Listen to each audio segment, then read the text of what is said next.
Hello, everyone, and welcome to the Learn to Love podcast, your guide to everything love, sex, intimacy, and relationships. Each week, your host, Zach Beach, interviews new experts on love, including couples therapists, relationship coaches, sex educators, and best-selling authors. Learn the best tips and cutting-edge wisdom to better love yourself, others, and the world. Thanks so much for joining us. We hope you enjoy the show. Welcome to the Learn to Love podcast, everyone. I am your host, Zach Beach, and I'm here with the incredible couples therapist and entrepreneur, Figs O'Sullivan. Hello, Figs, and welcome to the show. Hi, Zach. Thank you so much for having me on. Thanks so much for coming on. And for our listeners who don't know, Figs O'Sullivan is a psychotherapist, counselor, and entrepreneur specializing in helping couples and individuals feel more connected in their relationship. One of the most sought-after couples therapists to the movers and shakers of Silicon Valley, Figs is the creator of the Empathy Method, which uses quizzes, reports, coaching, counseling, and more to provide personalized relationship guidance for individuals and couples. He's been featured in dozens of podcasts and on NPR's All Things Considered. Passionate about couples therapy and emotionally focused therapy, Figs is here to talk with us about how long-term relationships work. How are you today, Figs? Very good. Yeah, it's lovely to be on your show. So thanks so much for coming on. Thanks so much for getting up early. I know you're in a different time zone, and I really appreciate it. And I have so many questions, and I know our topic for today is on how long-term relationships work, but I'd love to just have a little bit of a meta talk about relationships in general, because we do have this narrative of the one in our culture, sometimes our soulmate or twin flame. And it's said that the biggest and most important task is just to find this one. And once you do, life will be perfect and you will live happily ever after. So I'm curious just what your take is on this narrative. Do you think we have a one and that's our goal, ultimate goal in life to find, or something else?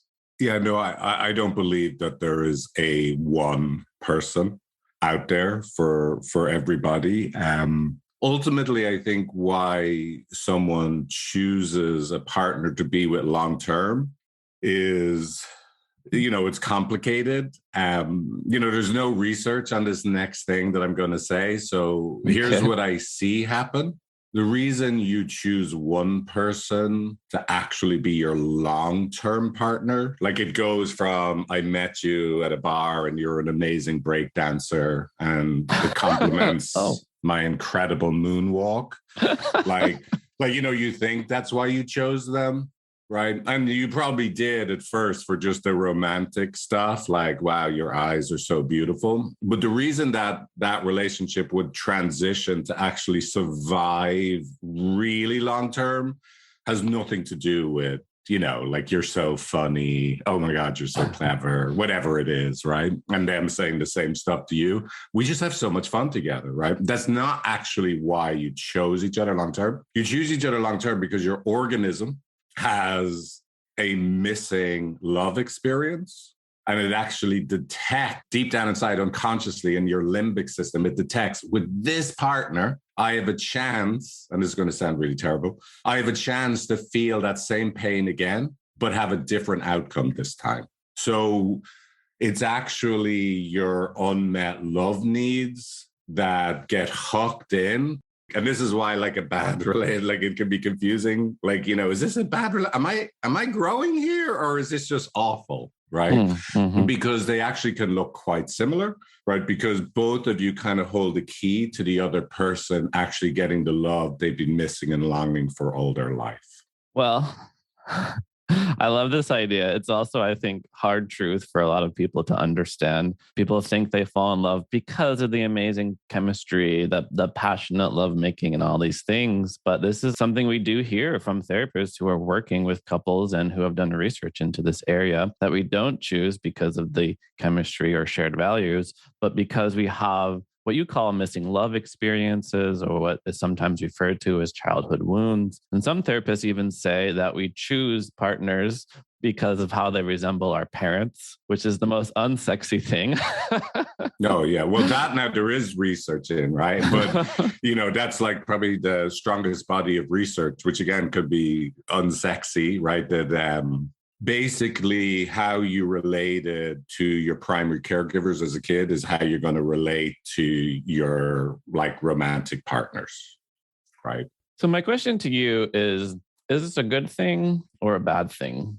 Because when you say we choose a long-term partner because of what's missing in us, I'm like, well, I want to try my best not to do that. That's one strategy, right? I'm going to choose based on certain qualifications in the other person. Another perspective is actually that this is a good thing because it means that this partnership is the perfect partnership for me to heal this missing love experience. So what is your take?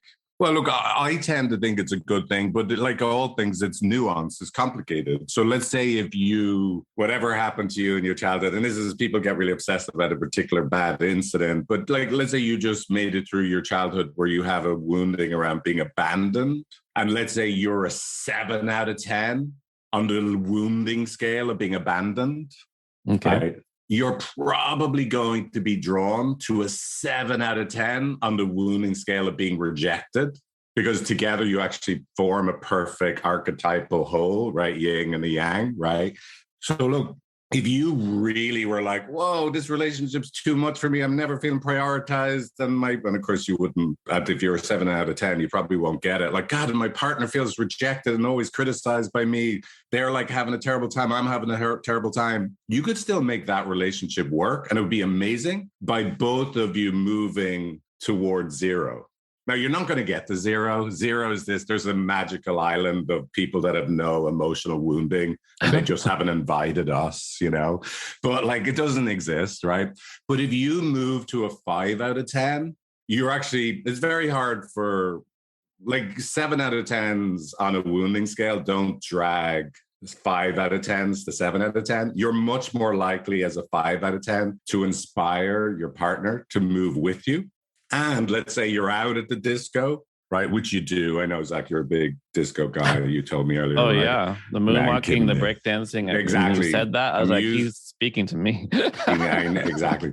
But so look, the next time you're at a disco, if you've done your own work to actually integrate your own wounding, not get rid of it, to really know this is who I am. I have the sensitivity inside. I'm able to feel my feelings, express my feelings. Like, so you've just moved on the scale from a 7 to a 5 out of 10 on the abandonment wounding of integrating it. You're actually going to be more attractive to a 5 out of 10 on the rejection scale. And you'll be more attracted to a 5 out of 10. Like if you're at like 9 out of 10, like I'm just abandoned and no one cares about me. Look, once again, I'm at the disco. No one even looks at me. This is the crazy thing. You're going to be really attractive to that person that goes, I've never, ever been enough for anybody. Look at that one. They're going to make me feel like shit. I'm going to go talk to them. So like, so it is a combination. It's a really good thing because you literally do have the key to heal each other. And like, you got to do your own work too, because you're going to like attract your enantiomer in organic chemistry. You're going to, your mirror molecule, Yeah. So it's so interesting. What I'm hearing from you is basically that like attracts like, and this applies to our wounding, our challenges, our experiences we've had as children. So if I'm, say, a healed person, more healed than the average person, I'll say. Integrated, I'm going to attract somebody else who's also on this path. So again, I'm kind of curious about the best path forward. Would you say that most people like who are single should really focus on healing themselves, working on themselves first so that they then attract somebody else, or just acknowledge that anyone that they enter into a relationship with, you're going to have to do the necessary work. And it might even be better to do that work together rather than on your own. Yeah, well, look, I'm a big believer in the best way to do the individual work is inside a relationship, because you're going to have all this stuff come up. When you do individual therapy, it's all theoretical. That is my opinion, right? Individual therapy is great. But, if let's say, Zach, I came to you for individual therapy, I'm going to be myself at best. I'm going to talk about my problems, right? And, and we're going to theoretically go through what I could do, how it could be better, integrated as a human being. I sit down on a couch with a partner. we're not going to talk about my stuff. My stuff's going to happen right now, this second. And we're not going to be theoretically working on how I react when I'm really hurting inside. I'm literally going to be hurting and reacting right now. So we get to work on actually what the real obstacles are to me actually giving and receiving love in a living, breathing moment of time. Now, to go back to, let's say you're single, like, if you're single and then what's the best way to do it? Like, you should, so 2 parts. 1, get really good at knowing what are my unmet love needs? What's the vulnerable feeling I actually have, which is very hard to really know about oneself deeply and own it. This is actually who I am, not something to get rid of. And then what's the negative judgment I have on other people when that hurt is deep down inside? What's the way, like, I feel threatened, I'm in negative judgment, I'm in a reactive emotion, and what's the behavior I turn to? And then can I see the negative impact I'm having on another person when I'm in this hurt deep down inside, but I'm doing this reactive, protective thing? And then I could actually communicate that to another person. And then you want to be on the lookout. You could still like, look, I got to be honest, your breakdancing killed me today. I had to talk to you. You can still approach that same person that it was the breakdancing, right? Or their chaps or whatever. It's approaching Burning Man season, whatever, right? You can still approach them, but I would approach them as, look, I'm a wounded person and love is really important. And it's actually really scary for me. You don't have to say that explicitly. Like, like people that are a little over the top on the first date, right? Come on now, slow down. But you just got to know at least that inside about yourself, and then be looking to the other person. Do they have that awareness about themselves? Do they know what their reactivity is, the negative impact they can have on someone else? And do they know their vulnerability? Like, it's a great starting point if you've already, you and the person you're hoping to start dancing with, literally and figuratively, if they've done a little bit of work on themselves. But you're going to get a chance to do it even if you haven't, because you're going to get in the muck with each other one way or the other. So I love all the things that you're saying. You also crack me up. I feel like our listeners are going to be like, why does he keep bringing up breakdancing? Well, that's the point. Exactly. I've got stuck on it now. I'm probably going to try breakdancing later and hurt myself. I know we're getting a little old for that, I think. It's true. So, I just heard a lot of really wonderful things we want to bring into our relationships, noticing our judgments, being able to communicate our emotions. And it's really clear to me what a good therapist you are. And you have had all this experience working with couples. So I'd love to just learn a little bit more about why you focused on couples, what brought you to this area of helping people in their relationships. Yeah, it's an interesting question. Why did interesting for me, not for necessarily anyone else. But look, I really think the main reason I like couples work is because I'm a traumatized person, like necessarily. But I think you can't be a good couples therapist unless you're a traumatized person. Because if you think about what you're doing, like I run into 20 burning buildings a week.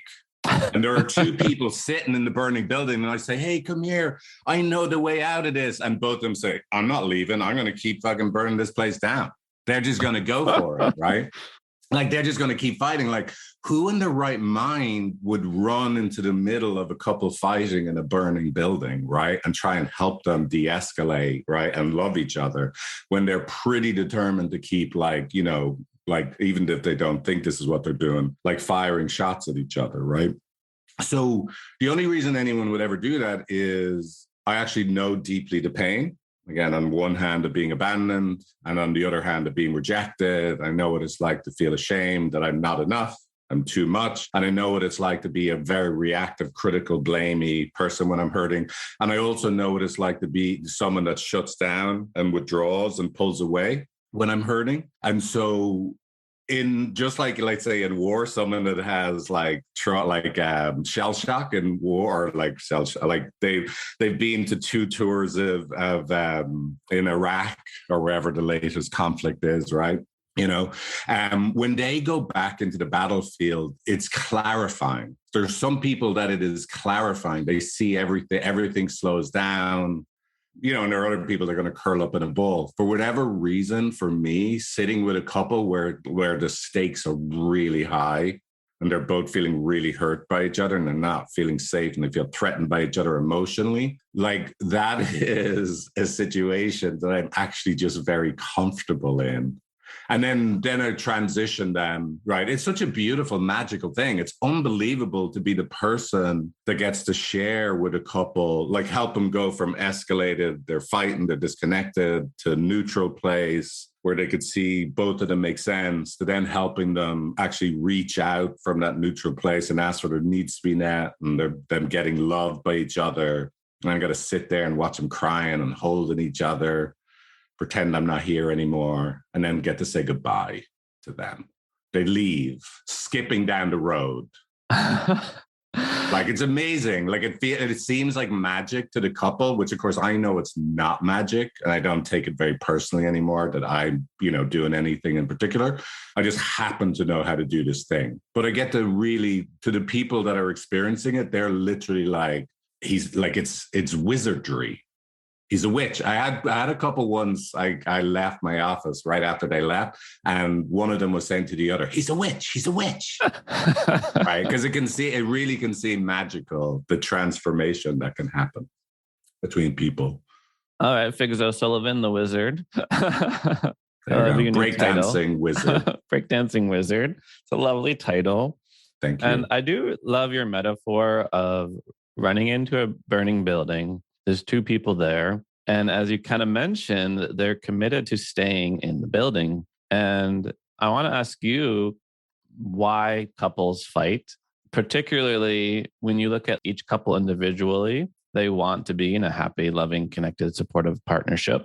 They themselves seem like loving, kind, successful people. And yet you put them together, stew the pot a little bit, and they can get into extreme emotional arguments. And what is happening? What is the underlying dynamic at play that bring couples into these arguments? That's the now it has to be $10 trillion question, right? The number, inflation, right? That's the big one, right? And so look, love is the most important thing. That's just it. Love is the most important thing. And no matter how grown up you are, when it comes to love, you're just still a little baby. Wow. And nobody grows up when it comes to love, right? We're still like, you can be the most amazing rocket maker, electric car maker, tunnel borer. But when it comes to love, I'm not picking on any one person, but when it comes to love, you're a baby. And what that means basically is, look, we all need to be emotionally bonded from the cradle to the grave. First need is not food and shelter or the latest iPhone, right? It was upsetting for some people, or Wi-Fi. I know there was something you needed before Wi-Fi. It is, you need to be emotionally bonded. And basically that there's a good enough other from the cradle on the other side of your birth. Otherwise you would die. So your organism is built over millions of years to detect, is there somebody there? And when you grow up, and again, you're able to dress yourself and, wipe your own bottom and do your job, right? Like your primary attachment figure, fingers crossed, is no longer your mom, right? Or your dad or whoever your primary parent was, right? Because that's a totally other starting point if your primary attachment figure is still your mom. So assuming your primary attachment figure is not your mom, right? It's your actual partner right now. That means when it looks like they're not there for you, they're not available for you, they're not listening to you, they're not seeing you, they're not prioritizing you, they're not happy with you, they seem disappointed in you. Whatever flavor of love you're sensitive to, when it looks like they're withholding that flavor of love, you're going to feel threatened at a very, very deep limbic system level, your emotional body. And then because that's so threatening, because their love means so much, you're going to react and you're going to protest in a way that you learn to do to survive your whole life. Now, you're not even going to notice and believe it's a reaction or a protest. It just seems like the logical thing to do in a moment where my partner that means so much to me is withholding a flavor of love for me. So again, you're going to say, hey, you're not listening to me, right? Or you're going to shut down. I'm not saying another word. They're going to criticize me. But one of those, whatever action you take, it actually now hurts. It threatens your partner. They now go, oh, no. The flavor of love I'm really sensitive to, it looks like it's being withheld from me. right? Because of their deep down need to be emotionally bonded with their primary partner.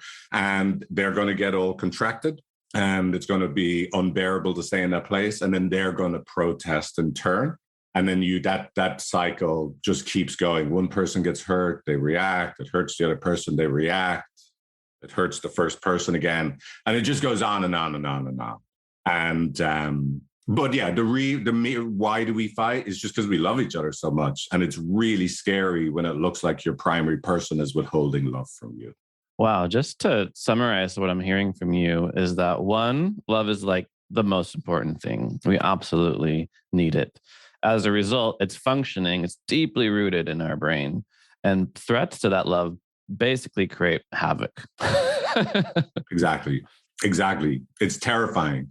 And that's the thing. We've all, and as a culture, we've minimized that, I don't quite understand why are all the songs about love? Like what gives? And, and like people are like, love is the most important thing. Like, what does that even mean? Well, if we just look at it scientifically, what it means is we're just a creature that if there wasn't someone that loved us, we'd be dead. Right? You can't survive, right? A baby can't survive. It can survive without like external food. It can survive without shelter as long as someone is there. And that never goes away. It just moves from our attachment to the parent or the primary caregiver to the person. And again, like I like all forms of dance. Like if they were a hip hop dancer, swing dancer, like just that, whatever that person that you're like, would you look at them? Woo. Right now, and then we do our honeymoon thing for a while, long enough for the attachment mechanism to go, now my organism goes, you're the one I want my emotional needs to be met by. And now it's game on.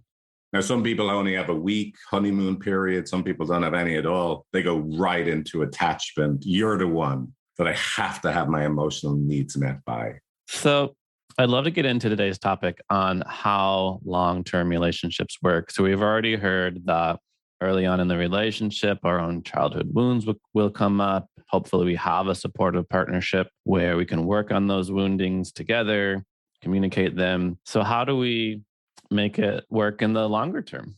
Yeah, well, so the good news is you just have to be really good at one thing. Right. You got to be really good at, there's multiple parts to it, right? At being able to see when we're in a negative interactionary system with each other, right? And it's actually a positive feedback loop, right? Where both of us are hurting validly.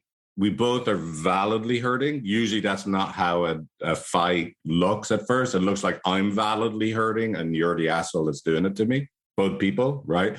And we have to be able to get to, wait a second, to go from two separate stories of what's happening to one shared story that we both fit inside. Would you look at what we are doing?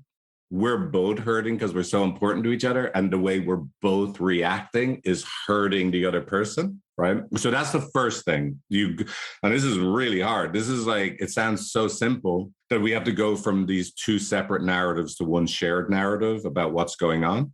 And that's what we practice the most in couples counseling. The couple is going to come in, they're going to tell us, here's the latest fight. Now fix this time. There's no way this is an us thing. This is definitely they were terrible, right? And then again, I'm going to go through the same thing and work out how both of them are valid, both of them are hurting, both of the way they're reacting and makes sense, it hurts the other person. Would you look at what you're both doing? How sad for both of you? And we're trying to get people to go from two separate suffering bubbles, they're in their own individual subjective suffering bubbles, to one shared suffering. And this is really hard. Nobody has ever gone, hey, you know what I really need to work on? I need to work on how to go from my own separate individual suffering, both of us as partners, to sharing suffering, right? Everybody wants to work on being happy, right? But actually, there's an intermediary step that's really important, which is this like shared, this is really sad for both of us to be disconnected, and both of us, no matter what we do to make this better, keeps making it worse. That's the place where people need to be able to get to stay in and be empathic and compassionate to each other. That's what heals. And then you can go do your happy dance together. Well, that's so interesting because, yeah, I was expecting that sentence to end differently when you said move from two separate suffering bubbles to one. And I thought it was going to be happy together bubble, but instead it was a shared suffering bubble. Exactly. And so that's the thing, that it's really paradoxical and counterintuitive. How I really help people, I don't help people feel better. I help people feel their feelings better and help them feel their feelings better together. And it's really weird. It seems like my therapist must be crazy. Why is he actually helping us feel even worse right now? But this is this thing. This is what I was saying, like it's literally magical. Because if we can actually both be in our most vulnerable, painful parts together and we can see the other person's, those protectors, those strategic things we do to make sure we protect our vulnerable selves, they're not needed anymore. They can go for a walk around Golden Gate Park. And the two vulnerable people inside of us, the little kids inside of us, it just hurts when it looks like you're not there for me. Well, I just hurt when it looks like you're disappointed in me. They're not a threat. See, they're actually not a threat to each other. It's your big grown-up protector parts that are actually very threatening to your partner's little vulnerable one inside that really wants to connect with you and give you the love you need and is longing for you to love them. So yeah, we just can't bypass, I know no one's ever going to see me for couples counseling. We can't bypass just how much it really, really hurts to be disconnected from you. I really love that you said our goal is not to feel better yet, but to feel our feelings better. Exactly. And then feel our feelings better together, right? So there's literally like two parts. And this is the other thing, like, so as experiential therapists, the human potential movement, Esalen in the 60s and like on to the 70s and 80s and 90s, 2000s, and every therapist that had been trained during that time, they were very good at helping people feel their feelings, but they didn't add the second part, which is, this is the feeling I'm having in relationship to you because you're so important to me. What's new now, and why like couples counseling is so different now, it's not just like you have these two individuals and you're helping them share, well, this is how I feel. And I'm a sovereign individual and my feelings are valid. And if you can't accept that, right? Like there is a lot of like refereeing fights and getting people just to share their truth. But now the emphasis is very different. Look, this is the vulnerable feeling I have in relationship to you because of the way you matter to me. So it's the vulnerable feeling plus the attachment, the emotional bonding significance. And that's what's soothing. So wait a second, are you saying when you're Mr. or Mrs. or undefined, what's the Mr., Mrs., like gender neutral? What is that? What is the gender neutral version of like John and Jane Doe? Or Mr. or Mrs., right? Whatever the gender neutral version is of Mr. or Mrs. I don't even know what that is. But anyway, so like, so wait a second. Are you saying like when you, dear partner of mine, are really critical of me, what's actually happening is you're devastated inside because you're getting scared that I don't matter to you? Oh, shoot. Like, so that awful behavior that I don't like of yours is actually an indication of how much I mean to you. But I've been interpreting this whole time, it's like you're disappointed in me and I'm never good enough for you. Like, it's still going to hurt the next time. But the fact that like that story now is available, like, oh, you're starting to criticize, you're doing that thing you do when you're scared. Like, I'm not there for you. Oh, you actually really love me. That can calm. And, as people can access that when they're in a disconnected moment, it changes everything. It changes like your interpretation of why we're fighting, why we're disconnected, to something that's actually very beautiful. We're fighting again because we mean so much to each other. And being able to come back to that over and over and over again for the rest of your life, which you will have to. This is another really important point. Like, how do you make love and relationship work long term? You accept, surrender to, and see the beauty in. We're so important to each other. We're going to scare the living daylights of each other over and over again for the rest of our life. It's not like, we did couples counseling, it's over. Yay. Right? Like, it's like, no, like we're so important. I'll probably scare you looking like you're not a priority to me again today. And you're going to in turn scare me today looking like I'm a disappointment to you. Right. I don't know if I got my pronouns right that time, but anyway, but yeah. So like, we got to accept like, oh my God, like we're going to scare each other a lot because we're so important to each other. And it's a beautiful thing. Let's go to 7-Eleven and buy their most expensive bottle of champagne and celebrate. We fight because we love each other. That's where I go for champagne. I love that shift, that we're fighting again and because, we're not meant to be or something like that, to we're fighting again because we mean so much to each other. Yeah, that's it. That's it. Well, that's true. That's what's happening, right? Everything else is noise. Everything else is just peripheral. It doesn't matter. This is like you got to become Neo in the Matrix, right? Everyone else in the Matrix sees all this colors and other people and cars and buildings. And it's all very overwhelming and so much information. And Neo just sees zeros and ones. It's very simple. And this is the crazy thing. We're all overcomplicating relationship. It's never about the topic you're arguing about. It's always this emotional bonding thing. And it's very, very simple. Now, that doesn't mean it's easy, but it's what's happening between the two of you is unbelievably simple. Now, most people really don't like that. They're like, look, we are very unique and we're very special, which you are. And what's happening between the two of you is it's actually quite simple. You just love each other and you're scaring the living daylights out of each other. Right? So, and you know what people deserve when they're getting scared by the person they love, both directions? They really deserve a lot of love and care, both of you. So real quick, can you give our listeners an example of that sentence that you are encouraging? Earlier, you mentioned it's not just saying like, I feel this, right? It's not just being aware of our emotions and communicating them, but it is saying, I feel this in relation to you and potentially like what's happening in our relationship. So what's an example? Like, I'm afraid because blah, blah, blah. So I can tell you about it, but this like Buddhist expression, right? A finger pointing at the moon is not the moon. Like you have to be able to do it in a living, breathing moment of time. It's not the exact words. So let me tell you, here's the transition, right? When you're really hurting, you're probably going to be reactive and you're going to be sharing reactive emotions most likely. And that's like, and you might even be thinking you're sharing vulnerable feelings, but you're saying, I'm sad because of you, because of what you're doing. So you're really now going, I'm sad because you're bad. So the first transition we're going to have to make, or I'm angry because you're bad. So let's say you started angry or bad, and then you're like, no, I'm angry, but I'm sad because you're bad, right? Because you didn't show up on time. Once again, evidence I'm not a priority to you or whatever it is, right? So now the first transition you have to make is I'm having this feeling, I'm having this reactive emotion. If I'm in a reactive emotion that someone else has made me feel, I must be having a vulnerable experience inside. What's the vulnerable experience? Well, if someone didn't show up, I'm mad at them, they didn't show up. What is it I'm not getting that matters to me? Oh, I didn't feel considered. What's it really like for me deep down inside when I don't feel considered? It's actually really sad.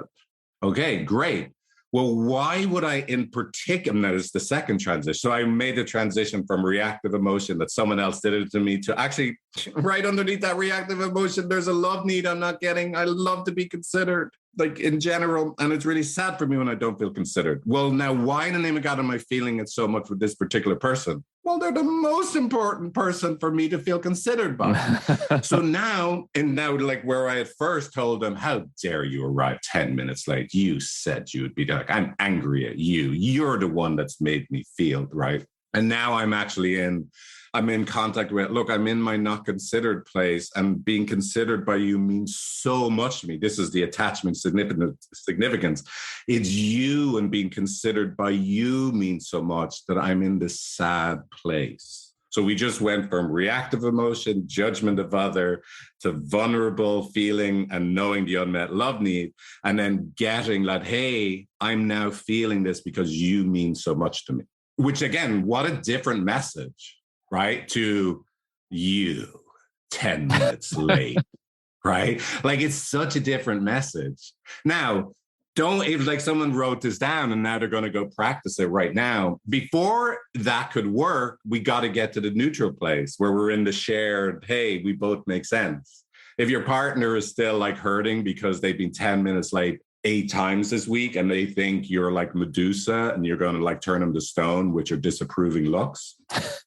Don't be going all of a sudden thinking I'll just share my vulnerability and they're going to go, oh, yay, I'm ready to love you now. No, they're probably still hurting. We got it. We can't bypass the shared suffering place, right? That has to come first. You can't be just reaching out, sharing your vulnerability and thinking your partner realizes you're no longer an alligator. You're all cuddly now and they're not going to get their hand bitten off if they try and love you. We can't bypass the shared suffering place. No, I know. Well, that's the thing. That's why people get themselves in trouble, because both people are trying to bypass the shared suffering place. And that's what most people aren't going to do couples counseling until it's bad enough, right? Because they are pretty convinced there's another way to do it. Can I just learn communication skills? Can't we just like schedule date nights?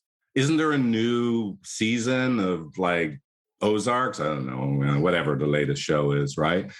Can't I just promise I'll be good? Won't you promise you'll be good? Like, we'll do anything then to actually get to the shared suffering place. It's the only thing that works. Sorry. So as we're kind of winding down, I am just thinking about what is the best thing a couple can do to improve their relationship based on some of the information that we are hearing.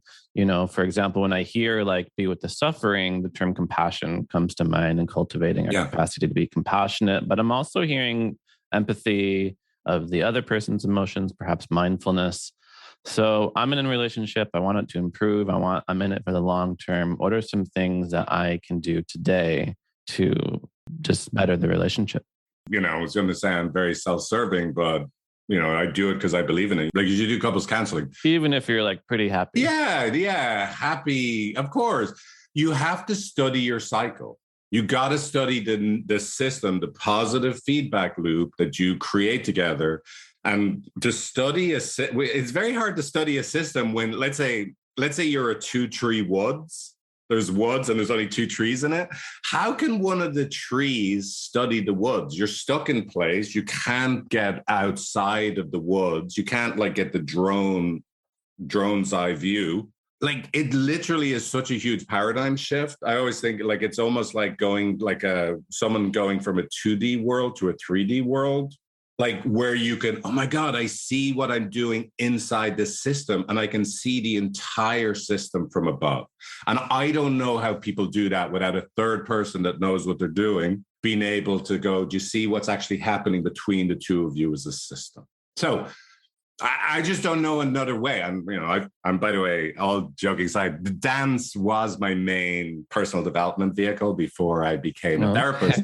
And I actually have done for myself, like improvisational dance as a couples improvement tool, you know, really tracking like what's happening between us emotionally while dancing. So there are other possibilities. Like, you can study what's actually happening between you and someone else other than couples counseling. But look, I do this thing, emotionally focused couples therapy, because it works, right? It's not like, it's again backed by science and it works. Like, so to find a way to study your system, the best way to do it is couples counseling with someone that actually knows what they're doing. But I would just, if you're going to do it at home, I have an online course, like, or like just start, like, what is the system? What is the very simple 4 things? What is the way I'm hurting deep down inside? What's the way I react? What's the impact my reaction has on you? What's the way you're hurting deep down inside? What's the way you react that then impacts me and I'm hurting? And just those 4 things. It's an infinity loop. Like, start trying to map out what your infinity loop is as a couple. And so that you can see it as it happens in real time. So hurting, reaction, impact, and... Well, sorry. So so the 4 things are, partner 1 is hurting deep down inside because they're not feeling loved. And then they react. Number 2 is they protest the way they're hurting, which hurts partner 2. Number 3, partner 2 gets hurt because now there's a flavor of love they're not getting. And then they protest the way they're hurting. That in turn re-hurts partner 1.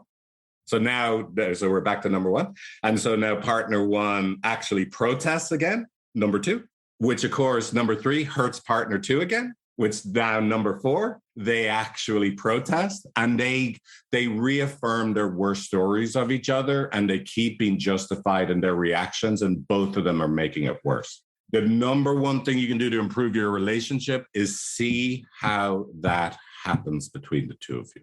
Be able to see it from the outside. right? And here's make it really hard. It's temporarily impossible to do because love means so much. It's so threatening. There's no way even I can't have perspective when I'm fighting with my wife, and this is the only thing I do, right? Like I'm in it. Like I'm one of the trees and the two tree woods. I don't care what's happening. I'm ready to fight with my branches like stuck in place. I'm like, yeah. But then eventually be able to see, look at the way we're both hurting each other, shared suffering. That's the most important thing to be able to do. Wonderful. Well, as we are winding down, I do have to finish by asking the question I love to ask all of my guests. I know you've kind of answered it in different ways, but I love to ask, what do you wish everyone knew about love? Yeah, you fight because you love each other. And you're both trying really, really hard to get back to a place where I'm safe, I'm held, everything's okay now. Whether that's I'm trying to get you to like, do you see me? Do you care about me? Or whether like, oh my God, is there any way you could stop being disappointed in me? Right? Even if your partner's behaviors make no sense to you, that's what they're trying to do. Everybody is in love. They're fighting because it hurts so much to be disconnected. It's terrifying. And you both just make it worse. It's actually very sad for both of you. And that's the last statement. That's the punchline. That's the transition that starts to tell your limbic system, look, I'm not actually in a threat right now. We're both hurting because we're so important to each other. Yeah, I'm almost hearing that basically our emotional distress in relationship is just intimately connected to and almost proportional to our emotional connection because the threat is larger. Exactly. Well put. Wonderful. Well, thanks so much, Figs O'Sullivan, for coming onto your show, for your lovely breakdancing metaphors. You're welcome. But also, I really appreciate your really simple, grounded, and also real advice that you're not just telling us to just, be happy in sunshine and rainbows all the time, but we have to go into the hurt, the wounding, the growth, the reactivity, and all these things. So for our listeners who want to learn more about you, how can they find you? Yeah, the easiest way is just go to empathy.com, and it's empathy with an I on the end, not a Y on the end. I couldn't afford empathy with a Y on the end.com.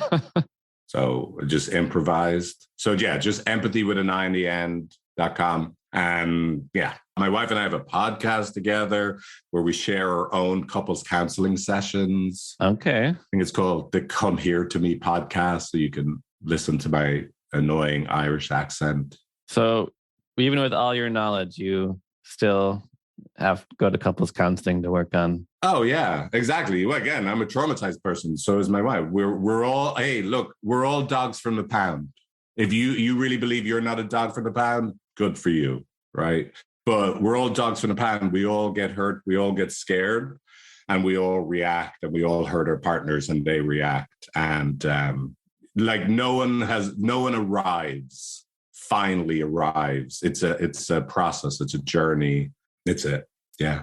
Well, as a poet and a writer, I just love all your imagery, all your metaphors today. Dogs from the pound, the building on fire. It just really brings it home. So thank you so much, Figs O'Sullivan, for coming on to the show. And thank you, listeners, for listening to the show. We hope you remember all the valuable lessons that Figs shared with us today, including that at the beginning of a relationship, like attracts like. You will most likely choose someone that you hope can heal your childhood wounds and what's missing. And love is hard because it's so important. It's deeply rooted in our brain and it's functioning. And the reason that you're fighting is because you love each other. So it's a matter of coming to that bubble of shared suffering on your way, of course, to greater connection and happiness. If you want to learn more about me, you can head to zachbeach.com and learn more about the show at theheartcenter.com. Thanks again, Figs. Thank you, Zach. Thanks again for listening to the Learn to Love podcast. To learn more about the show and your host, head over to zachbeach.com or theheartcenter.com. You can also follow Zach on Facebook, Twitter, and Instagram.